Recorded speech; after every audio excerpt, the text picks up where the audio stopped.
Welcome everyone to another Project Drops, and today we have a special guest. We have Dr. Charles Leung. Dr. Charles is the PM4NGOs Hub in China. He's also professor at the Beijing Normal University, the Hong Kong Baptist University United International College.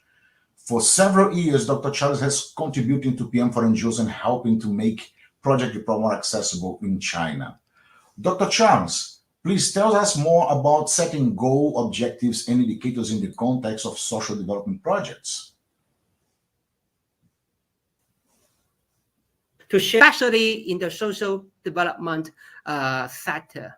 So let me start what I have prepared for all you in this webinar. Yes. First of all, I would like to show you the contents in which including the following parts. First of all, I would like to explain some principles of goals and objective settings.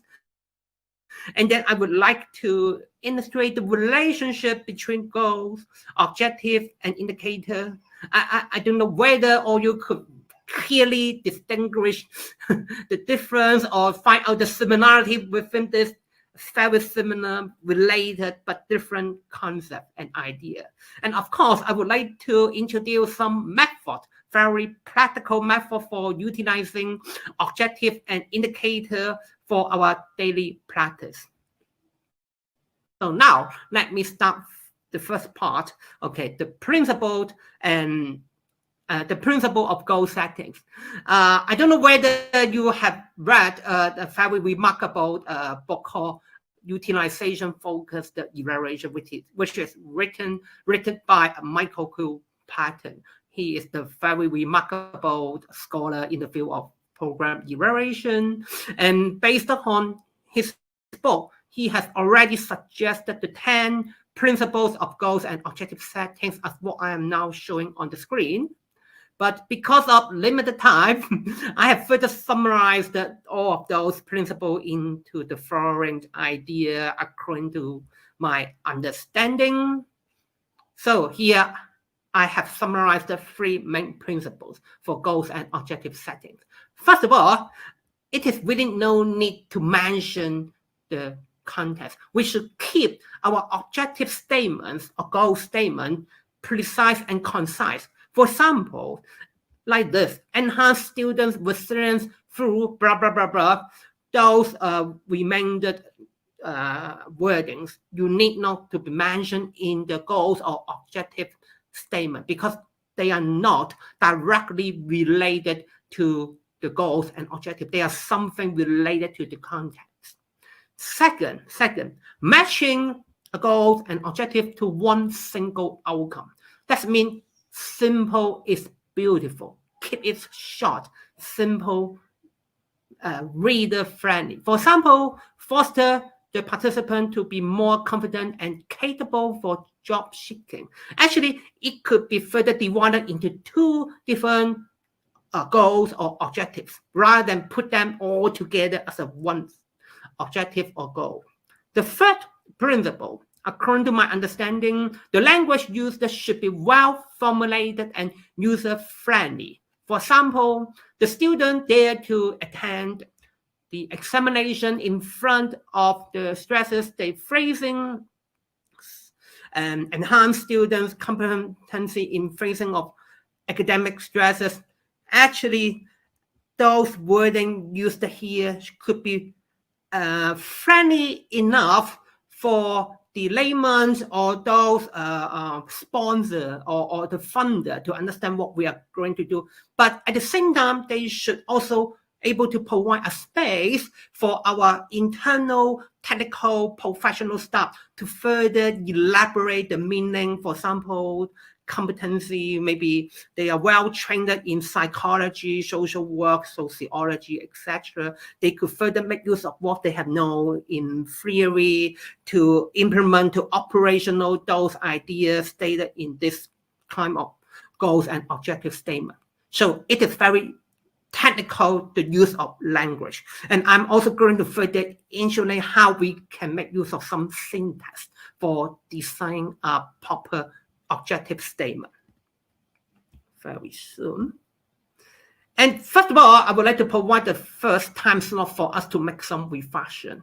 There are two questions for all you up to now. The first one, what are the main differences between your understanding and the knowledge introduced in this webinar? I guess some of your understanding regarding goals and objectives may not be exactly the same as what I have introduced. So think about it. Okay, what are the main differences? And do you think what you have learned is a better understanding? If yes, why? And if no, why not? Think about it. I'm not trying to persuade or would like to make a conclusion. What I have said should be the one and only one answer, but at least it should be something suggested by some very remarkable scholar and also quite consistent with my related experience in the field of practice over a decade. And now I would like to further help all you to understand the relationship between goal and the related concepts. And I have summarized my understanding in the following one single slide. And here is my understanding.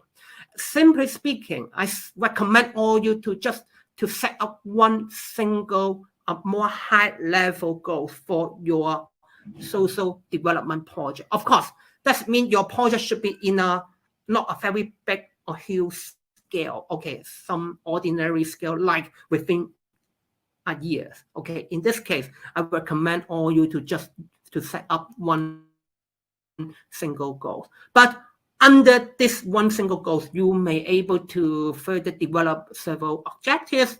1, 2, 3, okay, is acceptable. And for each of the objectives that you have set, you could further develop some related corresponding indicator. And for each of the indicator, you should have the respective measuring standard and performing target. And let me further insulate the meaning of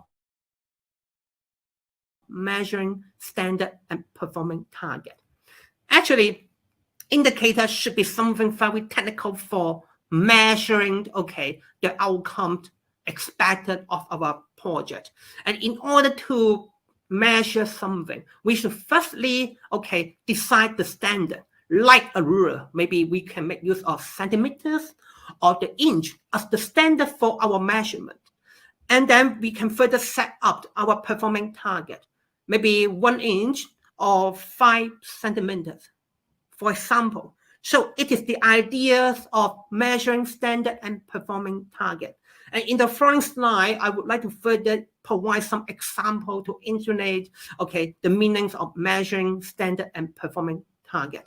So in conclusion, okay, within a ordinary scale of social development project like within a year, I recommend all you just to set up one single goal, and then you could have several objectives, 3 or maybe up to 5. It is some rule of thumb based on my experience. But I think 2 to 3 objectives should be quite acceptable. And then for each of the objectives that you have set, you should have you could further develop some indicator. Okay, could be more than one indicator. And for each of the indicator, you should have the corresponding measuring standard and performing target. And now, as I have said, I would like to tell you some technical methods for utilizing objectives and indicators. First of all, as I have said earlier, okay, there are some methods for us to set up the goals and objectives. As you can see on the screen, there's a syntax for setting the goals or objectives, in which including 3 different parts. The first part is called action verb. For example, you could use this kind of verb like enhance or foster, or maybe you could use some what I call the negative action verb. For example, reduce, or even you could keep something. So maybe you can use maintain. By using such kind of action work, actually you could provide very good foundation for you further develop some measurements. Like if you have used the enhance and foster, that means you should expecting something as an outcome have a better performance or have an increase, okay, in quantitative manner. Okay, when you measure the outcome, make a comparison with what you have done before the implementation of your project. So, and the second, you should clearly state, okay, what would be the expected user related to the objective or the goals, like student or the all women, etc. And the third one should be the expected outcome. You should clearly to state what would be the expected outcome, okay, that has been determined by the stakeholder based on your stakeholder analysis. For example, like here, I have used some example here, social competence or self-esteem, parenting skills, etc. And it is reminded that all related to the changes of attitude, relationship, knowledge, and skill. Apart from, I know, quite as usual, we would like to use some very quantitative, something related to dollar sign, for example, or some existing indicator, GDP, or some index. But apart from that, in my opinion, social development project, maybe we should try to use something more related to the more subjective, okay, but it's still measurable, okay, outcome for understanding the impact or the outcome of our project. Now, I think it should be the most controversial slide in my web here, and that is, okay, the understanding of SMART, because quite a lot of people would like to teach or like to persuade or tell the people that SMART is the method for objective setting. However, according to my review of the literature, not only the book written by Patton, but also quite a lot of the literature published by those United Nations related or affiliated organizations, they would like to rather use SMART for indicator setting. Now, so please be clear that SMART is a kind of method for us to set up indicator for measurement. As I have said, the relationship between goals, objective, and indicator should be at the most low or operationalized level. It is for measurement. So it should be quite sensible that we should use SMART, the following 5 principles for indicator setting.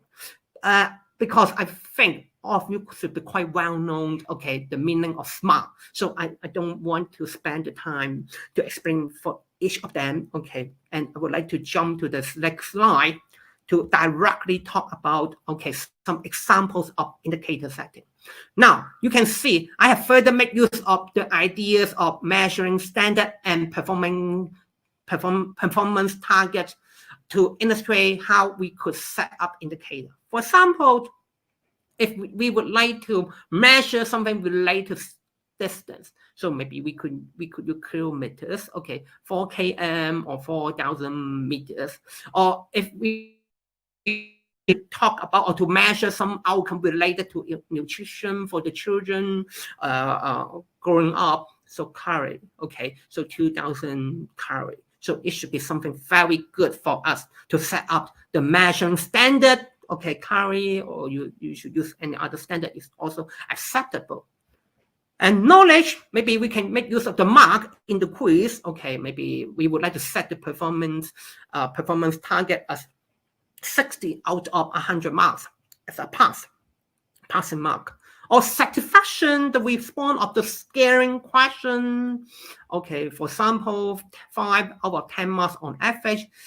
And the last one, I think, should be something new for quite a lot of you, because maybe quite a lot of you quite used to make use of some quantitative indicator. But it is a trend being observed in social development project that we would more preferring to make use of some qualitative indicator.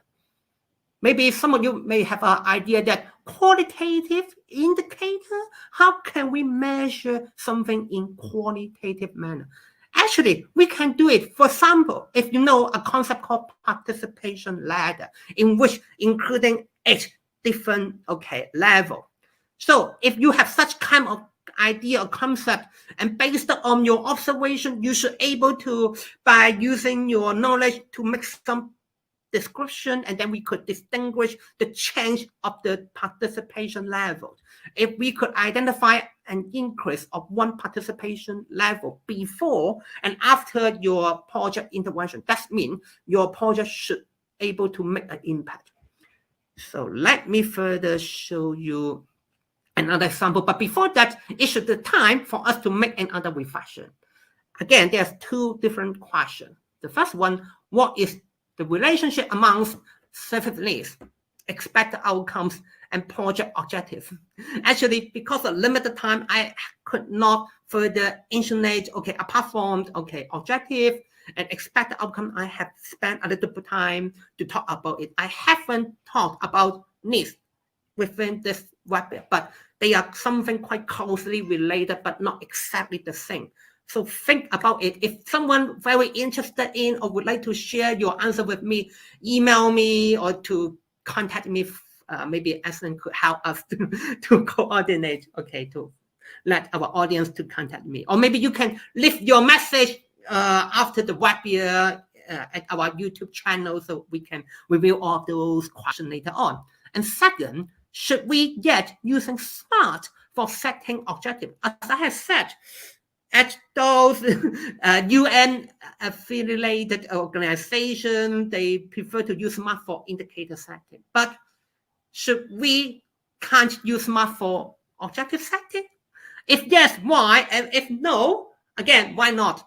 Please share your understanding with us, after the webinar, or maybe, yes, after the webinar anyway. So now, as I have said, I would like to provide, at the last part of our webinar, I would like to provide another example to illustrate what I have introduced today. And this is an example talking about you, being the in-charge person of an adolescent development project in your region, and you were fully supported by the policymakers and related school personnel implementing the project, aiming to enhance student self-efficacy. The target student were those studying grade 8 or Form 2 and ranked at the lowest 10% in the last academic year. So the number of students should be around 20. So please decide the objectives, measuring standards, and performing targets of the group according to some knowledge or theory I have written down here. So because of limited time, I have already prepared a suggested answer. So we can see the goal should be, definitely make use of what the information provided, enhancing participants' self-efficacy. So it should be the action verb. Participant, yes, those around 20, academically low achievers, the student, as I have mentioned, the user, and it should be the expected outcome. Of course, self-efficacy may not be something very user-friendly for the layman, but at least it could be a very good goal for internal use. Maybe you could make use another version for sharing your idea with the layman or the donor, for example. And here you can see I have further developed for objective to enrich the experience of the success, etc. And you can see each of the objective, I have the corresponding measuring standard and performing target.